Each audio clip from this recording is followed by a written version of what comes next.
Bonjour, je vais vous parler du gluten. C'est un sujet quand même qui est assez intéressant, que ce soit le lien invisible ou le gluten dans la matière. Euh, on peut croire que le gluten est juste une protéine, que c'est un élément inoffensif, que c'est une composante de blé, une matière nutritive, un ingrédient ancestral dépeint de nos aïeux. Mais ce qu'on appelle gluten, ce n'est plus du tout ce qu'il était. Mais ça, on ne vous l'a jamais dit. Le gluten, aujourd'hui, est un programme vibratoire de verrouillage. En fait, le gluten qu'il y a dans les aliments est très bon, mais le problème, c'est que pendant la guerre, comme ils avaient tous faim, ils ont rajouté du gluten, ce qui permettait de alourdir la farine. Et aujourd'hui, c'est très intéressant pour eux, parce que ben, ça coûte moins cher, et ils mettent du gluten de partout. C'est un liant, mais pas celui qu'on croit. Le gluten, il lie, il fige, il empêche, il brise, il bride. Il nous empêche de nous envoler. Alors, qu'est-ce que le gluten vibratoirement? C'est une substance collante qui agit comme une colle astrale entre les plans. C'est un agent de densification.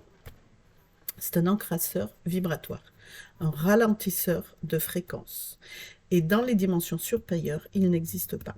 Il est spécifique au monde où la matière est instable et doit être renforcée.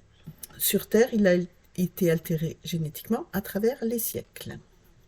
En plus, notamment dans les variétés modernes de blé issues de croisements forcés, d'hybridation de contrôle et de programmes agricoles imposés par des forces non humaines.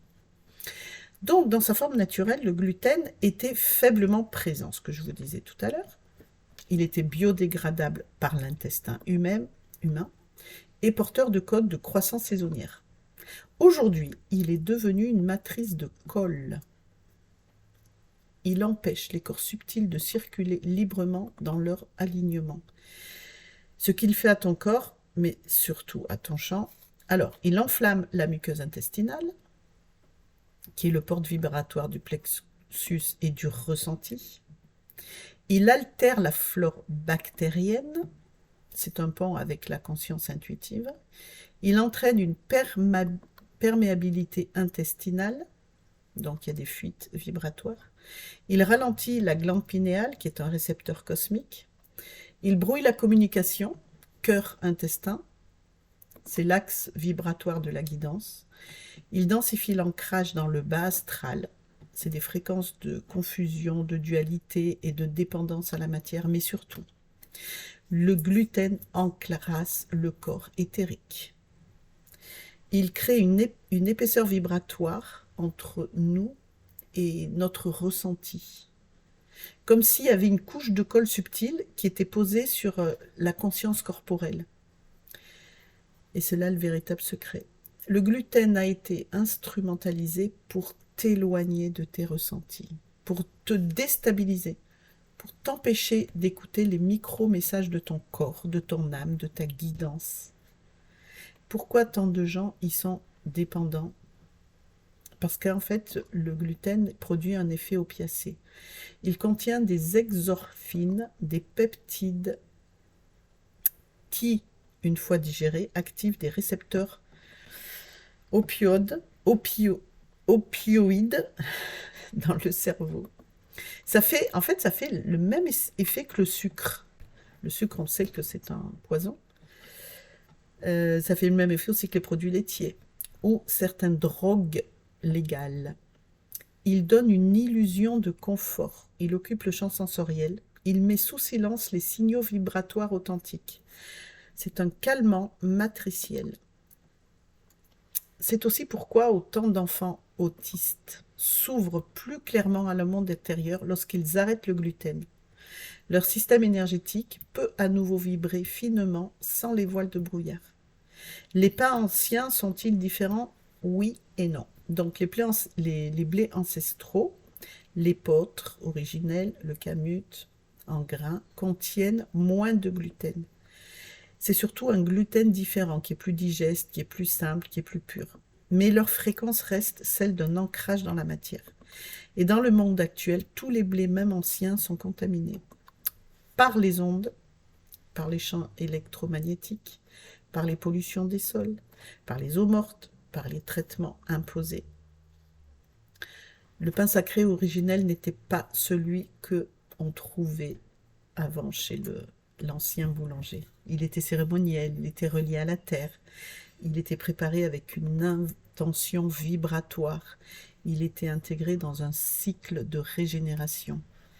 Et je me rappelle dans les campagnes, ils préparaient tous les dimanches, il y avait le four du village et ils allaient tous préparer ça, ils faisaient une cérémonie, ils faisaient la fête. Voilà. Mais aujourd'hui, le pain est devenu une offrande à la matrice. Le gluten t'attache à des identités falsifiées. Ce qu'il faut savoir, ce que personne ne dit, c'est que le gluten agit comme un verrou mémoriel. Il empêche la libération cellulaire des mémoires toxiques. Il maintient les boucles de loyauté transgénérationnelle. Il bloque des programmations, il bloque les déprogrammations karmiques. Il fige, il cristallise, il entretient les formes pensées digestives. Il t'attache à une image de toi, celle que la société t'a assignée, celle qui consomme du pain, celle qui se veut normale, fonctionnelle, socialement intégrée. Ce que tu redeviens sans gluten, eh bien, quand tu le retires de ton champ, il se passe plusieurs choses. Tes rêves s'amplifient, ils deviennent plus clairs, plus symboliques. Ton champ sensoriel se réajuste. Tu sens mieux ton corps, tes émotions, ton espace. Ton niveau d'énergie monte. Il y a moins de brouillard, il y a moins de fatigue chronique. Parce que en fait, physiquement, le pain, le corps a du mal à digérer, parce que c'est pas normal qu'il ait du gluten, donc il a du mal à digérer et ça fatigue énormément.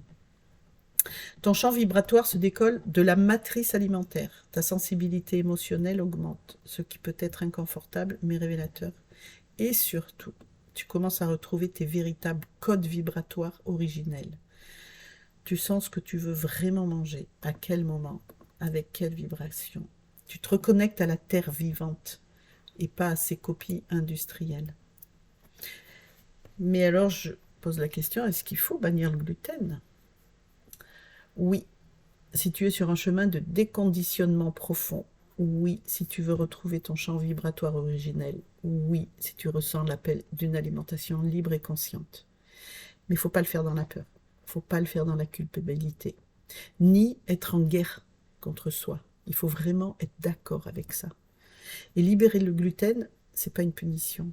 Vraiment. C'est une reconquête. C'est une reprise de ton autorité vibratoire sur ton corps. À la place, il y a les nourritures vivantes, il y a les nourritures libérantes, il y a les graines originelles, il y a comme l'amarante, le sarrasin, le quinoa, il y a les farines sans gluten, châtaigne, riz, complet, souchet, coco. Il y a les légumes racines vibratoires, les soupes solaires, les pains germés, activés énergétiquement, les préparations sans colle, sans mensonge, sans verrou. Manger simple, vivant, vibrant. Et à chaque fois que tu manges, tu offres ton plat à ton esprit, pas à ton ego, pas à ton mental, pas à ton passé. Le gluten n'est pas mauvais en soi. Il est juste un symbole, une matrice, un programme. Et il est temps d'en sortir consciemment.